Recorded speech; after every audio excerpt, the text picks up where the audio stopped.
Beberapa waktu ini kita selalu dicekoki berita-berita yang tidak mengenakan hati. Mulai dari rencana kenaikan pajak yang dari 10% menjadi 12%. Rencana kenaikan listrik dan BBM. Rencana naiknya harga minyak goreng. Uang kuliah yang setinggi langit. Dan baru-baru ini Presiden Jokowi mengumumkan bahwa pemerintah punya rencana memotong gaji seluruh karyawan. Baik itu karyawan negeri maupun karyawan swasta. Sebesar 3% dari total gaji. Dan dimasukkan ke dalam satu unit bisnis pemerintah yang bernama Tapera atau Tabungan Perumahan Rakyat. Itu artinya kalau kalian pegawai negeri ataupun swasta, gaji kalian akan dipotong 3% lagi sesudah dipotong pajak penghasilan dan BPJS dan potongan-potongan lain termasuk potongan pinjaman ke perusahaan kalau ada pinjaman. Menarik kan? Ada potongan lagi dari gaji di luar potongan-potongan lainnya. Potongan buat tabungan perumahan rakyat sebesar 3% dari total gaji baik untuk pegawai negeri ataupun swasta ini dimaksudkan pemerintah supaya rakyat bisa menikmati rumah yang akan dibangun pemerintah nantinya. Jadi begini ya, ibaratnya kamu punya gaji sebesar 3 juta rupiah. Akan dipotong sebesar 3%-nya atau 90.000 rupiah lah setiap bulannya. Jadi selama setahun kamu harus nabung di Tapera sebanyak 90.000 kali 12 bulan. Atau sama dengan 1.080.000 rupiah per tahun. Kalau dipotong lagi 10 tahun berarti Anda sudah nabung di Tapera sebanyak 10.800.000 rupiah per 10 tahun. Apakah uang 10 juta rupiah yang ditabung selama 10 tahun itu bisa buat beli rumah? Sulit sekali. Di tengah harga rumah yang terus-menerus naik tinggi. Bahkan uang 10 juta rupiah yang ditabung selama 10 tahun itu buat uang muka sebuah rumah saja bahkan bisa dibilang tidak cukup.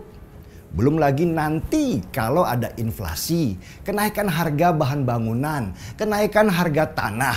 Padahal gaji kita naiknya tidak tinggi. Jadi bukan itu saja yang dikhawatirkan dengan pemotongan gaji sebanyak 3% itu. Kita sudah paham semua bahwa jenis pemotongan gaji ini sudah berjalan lama di unit-unit usaha pemerintah sebelumnya. Seperti di Asabri dan Jiwasraya. Uang dari rakyat dikumpulkan sebanyak-banyaknya dan dikelola oleh pemerintah lewat produk-produk investasi seperti saham, obligasi, dan lain-lainnya. Dan hasilnya, dana pensiun di Asabri dikorupsi sebesar 23 triliun rupiah. Dana yang mengendap di Jiwasraya dikorupsi sebesar 17 triliun rupiah. Mega korupsi yang terjadi di kedua lembaga ini sebenarnya tidak mengagetkan karena sudah tercium sejak lama.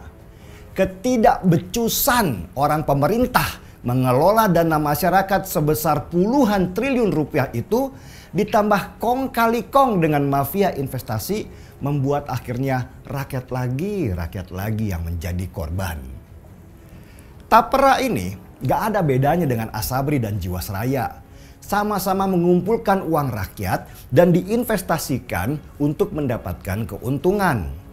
Tetapi dalam perjalanannya, belajar dari kasus yang sudah-sudah, akhirnya punya potensi bobol lagi karena ketidakbecusan pengelola dana. Dan sebenarnya, model pemotongan gaji seperti Tapera ini memberatkan rakyat. Apalagi buat mereka yang swasta, yang sudah gajinya kecil. Potongan setiap bulannya banyak, mulai dari BPJS sampai pemotongan upah karena pinjaman. Belum lagi harus mikirin listrik yang bisa saja naik sewaktu-waktu. BBM pulang pergi dan sekolah anak serta harga bahan makanan yang gak bisa dijaga kapan naiknya. Entah apa yang ada di dalam pikiran pemerintah sekarang. Mereka hanya sibuk memotong dan memerah keringat rakyatnya sampai tetes terakhir tanpa memberikan solusi pendapatan yang lebih tinggi dari sekarang. Tapi kita mau bagaimana lagi? Ingin jadi Indonesia emas tahun 2045 lagi, tapi ada yang cemas dan akhirnya lemas. Akhirnya sudah, mending kita ngopi lagi sambil menggerutu tanpa henti.